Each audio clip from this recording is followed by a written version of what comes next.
decir, es mi vida. No lo es. Usted no es su dueño. Fue comprado con un precio y debemos ser un sacrificio vivo. ¿Qué significa que debemos ser un sacrificio vivo?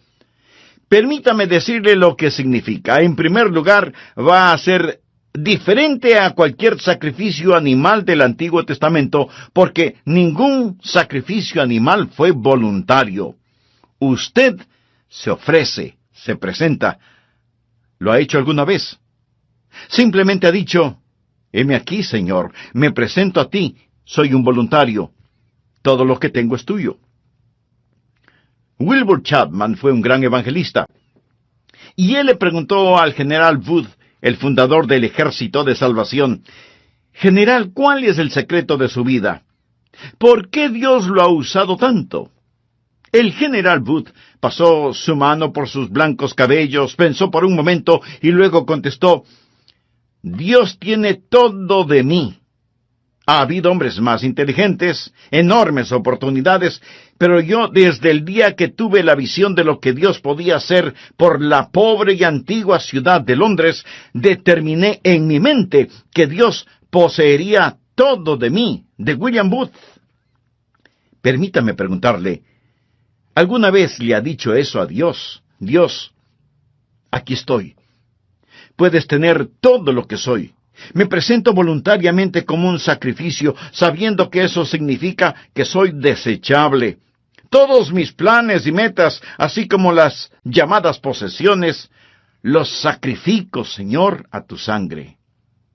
¿Esto no le parece extraño a usted? Bueno, lo es para la gente moderna. Queremos tomar nuestro cristianismo y fijarlo a nuestra vida regular. Queremos defender nuestra vida, nuestros derechos. Permítame decirle lo que le sucedía a un sacrificio en el Antiguo Testamento. Era degollado. Por lo tanto, no más planes propios.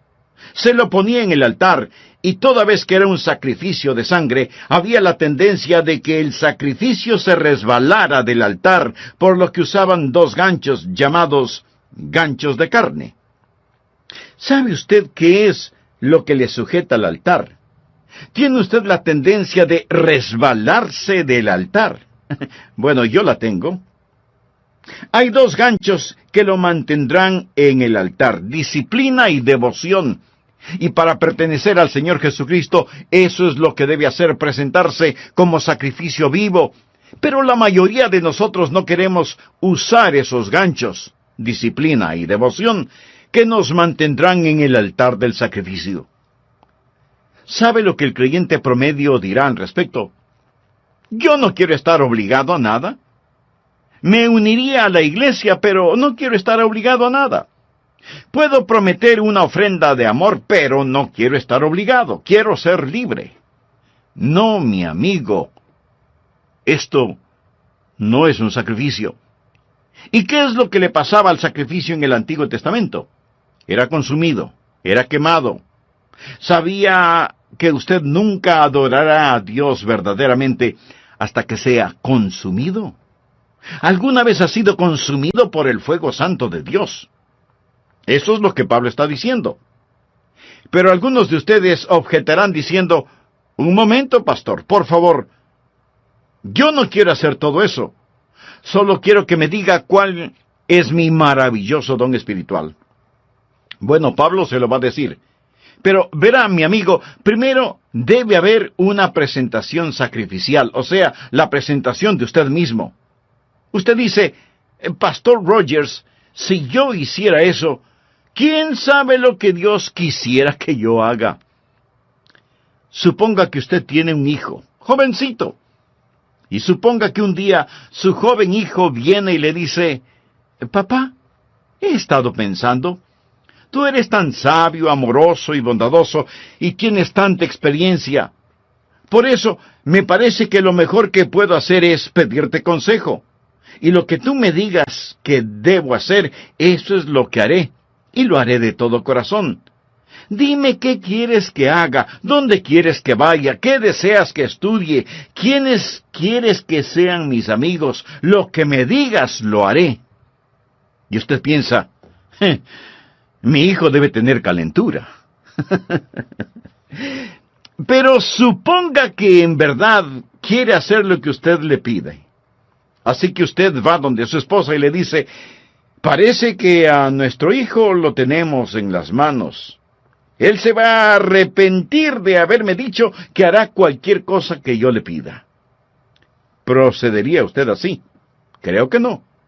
Lo más probable es que si usted estuvo pensando en regalarle un carrito, aunque sea usado, lo que su hijo le manifestó inclinará un poco más aceleradamente la balanza. ¿No le parece? Es la manera que él tiene de decirle, papá, yo sé que me amas. Usted se presenta a sí mismo como sacrificio vivo y comprobará cuál sea la buena voluntad de Dios, agradable y perfecta. No tenga miedo de entregarse a Él, ni de decir, heme aquí, Señor, me entrego totalmente a ti. Ese es el primer principio, la presentación de un sacrificio. El segundo principio es, habrá una transformación espiritual. Después de la presentación viene la transformación. Mire por favor el versículo 2. No os conforméis, es decir, no se dejen amoldar a este siglo, sino transformaos por medio de la renovación de vuestro entendimiento, para que comprobéis cuál sea la buena voluntad de Dios agradable y perfecta. Una transformación. La palabra transformación aquí es una traducción de la palabra griega metamorfo. ¿Qué palabra le recuerda? Metamorfosis. Y esta es la transformación. Usted pasará por una metamorfosis. Como una oruga entra en un capullo y pasa por una metamorfosis, y ese feo gusano que entra en ese capullo sale como hermosa y gloriosa mariposa. ¿Por qué? Porque ha pasado por una metamorfosis que literalmente significa un cambio de forma. Y cuando usted se presenta de esa manera a Dios, amigo, usted va a tener una metamorfosis. La palabra describe literalmente lo que pasa cuando la naturaleza interna sale a la superficie. ¿Cuál es la naturaleza interna de esa oruga? Es una mariposa. ¿Sabía que esta es la palabra que se usó cuando Jesús fue transformado en el monte de la transfiguración? ¿Recuerda la historia? Él subió a esa montaña con Pedro, Santiago y Juan, y allí la Biblia dice que él fue transformado, transfigurado. Es exactamente la misma palabra que se usa aquí. Por ello, se le llama el monte de la transfiguración. Jesús pasó por una metamorfosis. ¿Recuerda lo que dije? ¿Qué es una metamorfosis? Es cuando la naturaleza interna sale a la superficie. ¿Cuál es la naturaleza interna de Jesús? Gloria. Cuando Él pasó la metamorfosis, su gloria salió a la superficie, su rostro resplandecía como el sol de mediodía. Su vestidura era blanca como la nieve. El fulgor del Señor Jesucristo estaba allí siempre, pero lo que estaba en la naturaleza interna pasó por una metamorfosis, y la naturaleza interna salió a la superficie como la naturaleza interna de una oruga, una mariposa. La naturaleza interna de Jesús es gloria. Una pregunta. ¿Cuál es su naturaleza interna si es salvo? Jesús. Jesús. Él es su naturaleza interna. Y cuando usted se presenta a Él como un sacrificio vivo, una transformación espiritual toma lugar. El Jesús que es residente en usted se convierte en el Jesús presidente en usted. El Jesús escondido en usted es el Jesús revelado en usted. Y hay un cambio divino y usted no es moldeado por este mundo. Y este mundo que camuflaría, borraría y escondería su naturaleza interna, esos grilletes se rompen. Y Jesucristo sale de usted. Y usted tiene un cambio divino que le da la mente de Cristo, se renueva en el espíritu de su mente. Usted nunca entenderá realmente su don espiritual sin la mente de Cristo, sin una mente renovada. Y si usted está intentando descubrir su don espiritual sin presentarse voluntariamente como sacrificio, con razón que no sabe cuál es su don espiritual. ¿Sabe por qué usted no sabe cuál es su don espiritual? Porque su mente no está renovada. Pero cuando usted se presenta a Él como un sacrificio, habrá una transformación espiritual y usted comprobará cuál sea la buena voluntad de Dios, agradable y perfecta. No le tema a la voluntad de Dios. Ese es el lugar más alto, más feliz y más santo para usted. El tercer principio es, habrá tiempo para una sobria consideración. Leamos Romanos 12:3. Digo, pues, por la gracia que me es dada. Recuerda lo que es la palabra gracia. Es caris. El apóstol está diciendo, por el carisma que he recibido, a cada cual que está entre vosotros, que no tenga más alto concepto de sí que el que debe tener. Subraye la palabra tener. Sino que piense de sí con cordura, conforme a la medida de fe que Dios repartió a cada uno. Note el énfasis de Pablo en las palabras tener y pensar. No estamos hablando de que Él, Jesús, va a renovar nuestra mente. Bien. ¿Qué es lo que usted haría con una mente renovada? Puedo sugerirle que piense. Tal vez algunos de ustedes crean que es erróneo el pensar. Piensa que cuando usted se volvió un creyente, puso su mente en neutro, y que debe vivir solo con estremecimientos espirituales. ¡No! Dios renueva su mente para que usted pueda pensar con esa mente renovada. Hablamos de descubrir su don espiritual y usted debe pensar. Ahora, ¿cómo o qué piensa de usted mismo? Quiero que haga un inventario de usted mismo. Olvídese por un momento de mí y solo piense en usted. ¿Cómo debe pensar? Bueno, miremos la respuesta en el versículo 3. Que no tenga más alto concepto de sí que el que debe tener. Eso, mi amigo, en simple español quiere decir que no debe presumir de tener un don espiritual que no lo tiene. Escuchamos a algunas personas decir, «Oh, usted puede hacer cualquier cosa que piensa que puede alcanzar». Hay una palabra muy castiza para describir eso. Tonterías. Eso es pura necedad. Les dicen a los jóvenes, cualquier cosa que quieran hacer, la pueden hacer. Muy bien. Veamos quién puede tomar el lugar de Michael Jordan, el más grande atleta que ha existido en el básquetbol. ¿Quién puede rivalizar con él solo pensándolo? No. Usted no podrá hacerlo porque no tiene ni la habilidad ni la contextura física para hacerlo. Michael Jordan nació para jugar básquetbol. Pero así como él tiene talento natural y habilidad física para el juego, usted tiene talentos y habilidades sobrenaturales. Pero lo que necesita hacer es no pensar acerca de usted mismo con un más alto concepto del que debe tener. No hay que tener una falsa humildad. Miremos nuevamente Romanos 12:3. Que no tenga más alto concepto de sí que el que debe tener, sino que piense de sí con cordura. La palabra cordura es una palabra interesante. Proviene de dos palabras griegas que significan ahorro y mente. Pensar con cordura. Decir, soy lo que soy por la gracia de Dios. Así que no vaya por ahí diciendo que usted no tiene ningún don espiritual. Eso no es más que una falsa humildad. Y una falsa humildad es tan mala como el pecado de la exageración. El decir que usted tiene un don espiritual no es malo, pero el decir que no lo tiene es rebelión.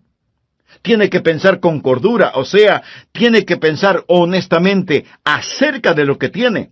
El negar el regalo de la gracia no es humildad, es incredulidad y rebelión. Pensar de nosotros mismos con cordura, sin pecaminosa exageración ni falsa humildad. Mírese a usted mismo.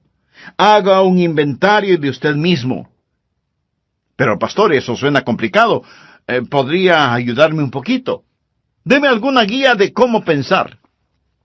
Bien, en el próximo programa de esta serie le daré a conocer varios principios que le ayudarán mucho en este asunto de descubrir su don o dones espirituales. Antes de finalizar, quiero decirle que si usted hizo un inventario honesto de usted mismo, seguramente descubrió no solo que no está utilizando sus dones, sino que no tiene una relación personal con el dador de sus dones. Y para activar esos dones espirituales, usted necesita estar conectado a la fuente de poder. Si ese es su deseo, le invito a orar de la siguiente manera. Amado Dios, sé que he estado viviendo una religiosidad que no ha cambiado mi manera negativa de vivir. Me reconozco pecador delante de ti y vengo a implorar tu misericordia, tu perdón, tu gracia. Señor Jesús, gracias por pagar la deuda de mi pecado con tu propia vida en la cruz del Calvario. Gracias por amarme de tal manera. Este mismo momento por fe te recibo en mi corazón como mi Salvador y Señor. Ten la bondad de hacerme un instrumento útil en tus manos y utiliza mi vida y los dones que me has dado para honra y gloria de tu nombre. Lo pido en tu nombre. Amén.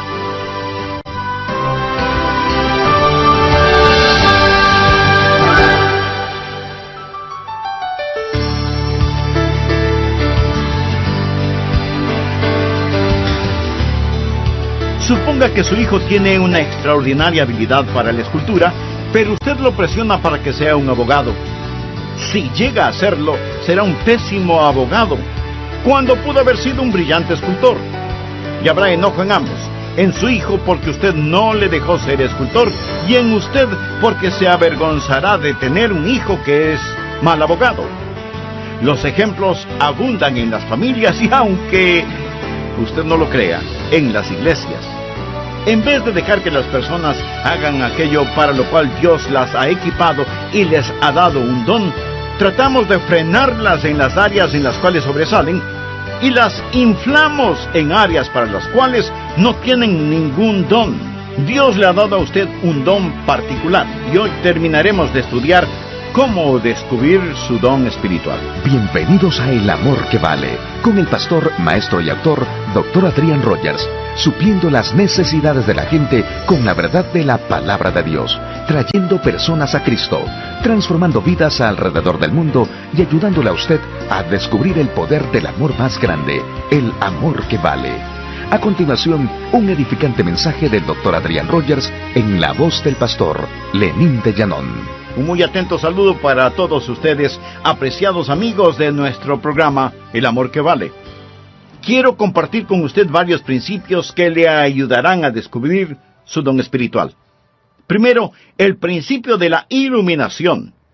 Verá, el Santo Espíritu de Dios que está en usted iluminará su mente. Esta es la parte mística de este asunto. Quiero decir, no hay una fórmula matemática. El Espíritu Santo de Dios empezará a hablar a su corazón. Así lo hizo cuando me llamó para que predicara su palabra.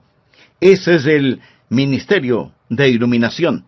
Segundo, el principio del gozo.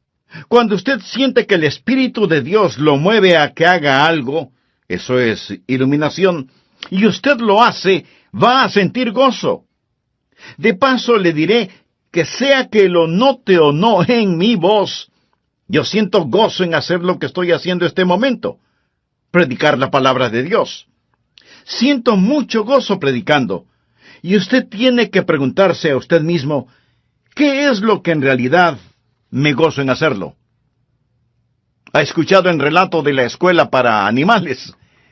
El caso es que los animales tenían una escuela en donde se les enseñaba a correr, a trepar, a volar y a nadar. Y cuando el pato ingresó en esa escuela, era formidable nadando. Volando no era tan bueno, y era muy malo para trepar y correr.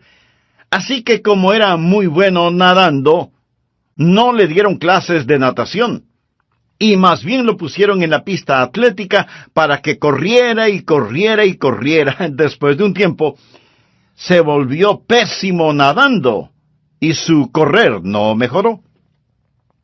El águila también entró a la escuela, y era fantástico verle ascendiendo y alcanzando la copa de los árboles, pero dijeron que no lo estaba haciendo en la forma correcta. Así que le llamaron la atención por eso y le ordenaron que recibiera lecciones de natación. Al águila no le gustó recibir esas lecciones y se volvió rebelde, por lo que le expulsaron de la escuela. Luego vino a la escuela el conejo, quien era increíble corriendo. De hecho, le encantaba correr, pero no era tan bueno en el resto de cosas. Era malo nadando y no le gustaban las clases de natación. Tampoco le gustaba el trepar a los árboles, y después de unos días, el pobre conejo tuvo un ataque de nervios. Luego vino la tortuga.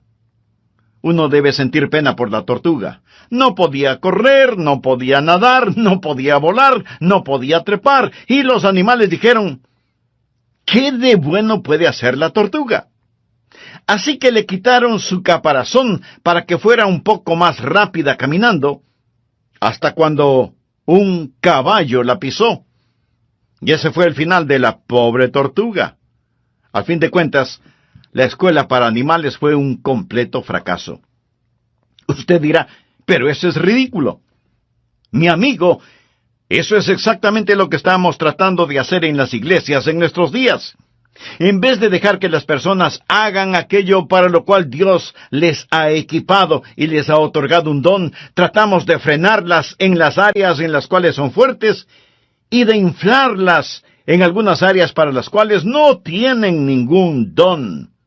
Dios le ha dado a usted un don particular y va a descubrir que recibirá iluminación sobre su don espiritual y experimentará gozo al utilizar su don. Tercero, el principio del ánimo. Usted encontrará a otras personas animándole en su don espiritual. ¿Por qué? Porque ellos son bendecidos por su don. Fue maravilloso para mí cuando era un jovencito en la iglesia, y yo rendí mi vida para hacer lo que el Señor Jesús quisiera que yo haga. Escribí en un pedazo de papel, aquí estoy, Señor, para lo que tú quieras que yo haga. Y ellos me pidieron que fuera el pastor para la semana juvenil. ¿Se puede imaginar eso? Yo no era un buen estudiante. Inteligente, pero no era un buen estudiante. Ni siquiera recuerdo si llevaba libros a la casa para estudiar. Y si algo no lo entendía durante las clases, pues fingía haberlo entendido. Y así pasaba con calificaciones promedio. La última cosa que se me hubiera ocurrido pensar era que me pidieran predicar durante la semana juvenil, y ahí estaba yo, petrificado. Pero prediqué. Y la gente después vino a decirme, me bendijo lo que dijiste. Estuvo bueno. Debes predicar otra vez. Al principio pensé que me lo decían por pura cortesía. Seguramente no dije nada bueno, pero continuaron felicitándome, y eso me gustó. Si un predicador le dice, no me gusta que me digan que prediqué bien, mi amigo, esa es una mentira. Quiero decir, cuando a usted le animan, eso ayuda. Entonces hay iluminación, hay gozo y hay ánimo. Cuarto, el principio de la participación compartida. Romanos 12, versos 4 y 5. Porque de la manera que en un cuerpo tenemos muchos miembros, pero no todos los miembros tienen la misma función, eso es, no todos hacen el mismo trabajo, así nosotros, siendo muchos, somos un cuerpo en Cristo, y todos miembros los unos de los otros. Ahora necesitamos aprender que cuando nos presentamos nosotros mismos a Jesús, también nos presentamos el uno al otro. Debe haber una participación compartida. Cuando usted pertenece a Cristo, también me pertenece a mí. Y cuando yo pertenezco a Jesús, también le pertenezco a usted. Recuerde que la iglesia es su cuerpo, no es una organización con Jesucristo como presidente. Es un cuerpo con Jesucristo como la cabeza, y todos nosotros somos miembros de ese cuerpo. Y es la arrogancia, la presunción y el orgullo lo que nos divide. Es el Espíritu Santo de Dios el que nos une. Así, cuando descubrimos nuestro don, debe haber una participación compartida. Ahora, los dones de todos no son tan obvios. Quiero decir, usted está escuchando por medio de mi voz lo que tengo en mi mente, no lo que tengo en mi hígado. ¿No es cierto? Usted no está pensando, el hígado del pastor está funcionando bien este momento. No. Pero déjeme decirle que si mi hígado no estuviera funcionando bien, yo no estaría predicando en este programa. Verá, en cada iglesia cristiana evangélica hay miembros que hacen distintos trabajos, personas a las cuales ni siquiera las vemos, pero ellas tienen una participación compartida. Y cada don ha sido dado para perfeccionar el cuerpo de Cristo. Y si usted no está haciendo lo que debe, si usted es un miembro de la iglesia que no está cumpliendo el propósito para el cual Dios le ha puesto en la iglesia, usted está haciendo daño. Y es peligroso para el cuerpo, quien quiera que usted sea. Cuando era pastor de la iglesia, a veces me preguntaban, ¿cuántos miembros activos hay en su iglesia, pastor? Mi amigo, todos son activos. Algunos destruyen y otros construyen, pero todos son activos. Dios le puso a usted en su cuerpo como Él quiso, y debe haber participación compartida. Nadie tiene todos los dones, cada uno tiene por lo menos un don, y somos dependientes los unos de los otros. Dios nos hizo diferentes a fin de poder hacernos uno. Quinto, el principio de la activación específica. Por favor, leamos Romanos 12, versículos del 6 al 9. Ahora el apóstol llega a un tipo de por lo tanto. Él está hablando de todas estas cosas que van antes de lo siguiente. Usted sabe, nosotros nos presentamos a Él, y Él renueva nuestra mente, y entonces nos encontramos a nosotros mismos operando en el cuerpo.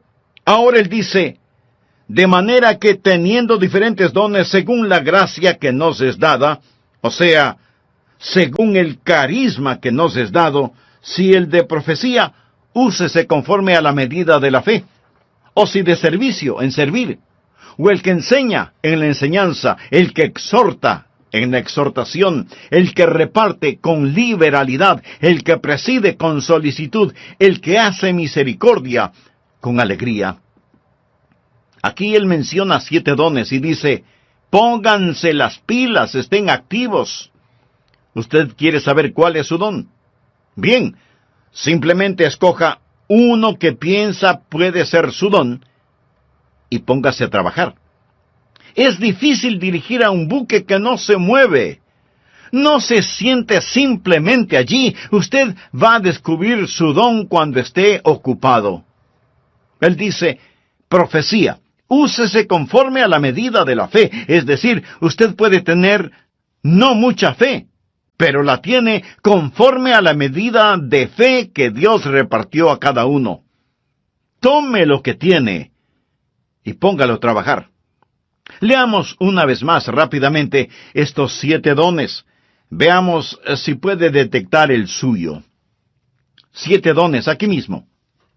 Primera de Corintios capítulo 12 menciona más dones, pero aquí en Romanos 12, primeramente habla acerca de la profecía en el versículo 6. ¿Lo ve usted? Mírelo, bien. ¿Qué es profecía? El don de profecía es declarar la verdad.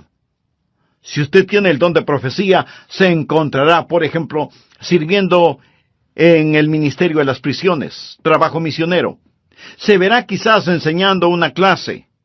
Pero usted se va a encontrar enseñando, usted va a tener un deseo de poner persuasión y será persuasivo, y usted moverá a las personas a la acción. Y luego menciona en el versículo 7, servicio. Esa es otra palabra para el ministerio. Y usted va a encontrarse, si ese es su don, haciendo lo que tantas personas hacen tras bambalinas en las iglesias. Y eso es satisfacer necesidades espirituales de una manera práctica. es trabajo dentro de la iglesia, en actividades de acuerdo al don que tiene. Ayer asistí a un programa de actividades. 2 de mis nietos estaban jugando baloncesto. Allí se fue todo el día sábado. Pero fui a estos juegos de baloncesto y me bendijo tanto ver a esos entrenadores allí, ver a esas personas que trabajan para que estos niños desarrollen carácter. La escuela dominical es el aula, el programa de actividades es el laboratorio donde pone la enseñanza en práctica, y qué cosa tan maravillosa es cuando cada uno cumple con su don de servicio. Y luego menciona el don de enseñar. Mire el versículo 7. Si usted tiene este don, deseará clarificar la verdad, es decir, usted tendrá un deseo de investigar las cosas y validar la verdad que es presentada. Y tendrá una mente interrogatoria y será usado en la escuela dominical y será usado en las organizaciones misioneras, en estudios bíblicos en los hogares, escuelas vacacionales y así por el estilo. Y después menciona la exhortación en el versículo 8. ¿Qué es exhortación? Es el deseo de estimular a las personas en su fe, para exhortarlas a amar mejor a Jesús. Y si usted tiene ese don, va a disfrutar la consejería personal. Usted quizás va a estar en el ministerio de música, o quizás en visitación, buscando a los que están perdidos o descarriados, ganando almas. El ministerio de motivación. Eso es exhortación. Y luego menciona repartir o dar. A todos se nos manda dar, pero algunas personas tienen el don de dar. ¿Y qué es eso? Es la motivación de encomendar a otros los recursos personales para que la obra de Dios pueda continuar. Sabe tomar decisiones buenas para satisfacer necesidades inmediatas. Usted tiene cuidado al dar, pero está deseoso de dar y tiene la habilidad de acumular y dispersar los recursos. Y hay personas en nuestras iglesias que tienen el don de dar. Y doy gracias a Dios por eso. Y continúa en el versículo 8 con presidir. Quizá ese sea su don. Es el de motivar, no el de mandar. Es coordinar las cosas y ayudar a las personas a ver todo el panorama y moverlos hacia esa visión. Coordinar las actividades de otros para una meta común, para la gloria de Dios. Y ese es el don de presidir, dirigir, ponerse de pie ante otros. Una persona que tiene este don también tiene el don de visión. Él ve hacia donde debemos ir y empieza a llevar y a motivar a las personas hacia eso. Luego tenemos el don de misericordia. Quizá ese sea su don. Oh, cuán necesario es ese don. Mire el versículo 8. ¿Cuál es el don de misericordia? Usted se identifica con las personas y consuela a los que están en dolor. Ahora llegamos a la última cosa. Después de haber una actividad donde usted realmente se ha ocupado, va a darse cuenta que todo empezará a calzar. Por favor, regresemos al versículo 2. No os conforméis a este siglo, sino transformaos por medio de la renovación de vuestro entendimiento, para que comprobéis cuál sea la buena voluntad de Dios, agradable y perfecta. Habrá la confirmación evidente. Usted comprobará cuál sea la voluntad de Dios, agradable y perfecta. Lo comprobará en su propio corazón. Tendrá esa confirmación y usted dirá, ese es mi don espiritual. Y una vez que usted llegue, primero, acéptese a sí mismo. Segundo, empiece a ser usted mismo. Tercero, comience a entregarse. Y cuando usted se acepte, sea usted mismo y se dé a sí mismo amigo, entonces será bendecido, Dios se glorifica y la iglesia se fortalece. ¿Qué pasaría, amigo, si los creyentes en las iglesias cristianas, es decir, todos nosotros, dejáramos de ser calentadores de bancas? Porque muchos lo son. calentadores de bancas. ¿Qué pasaría si usted se presenta como sacrificio vivo y tuviera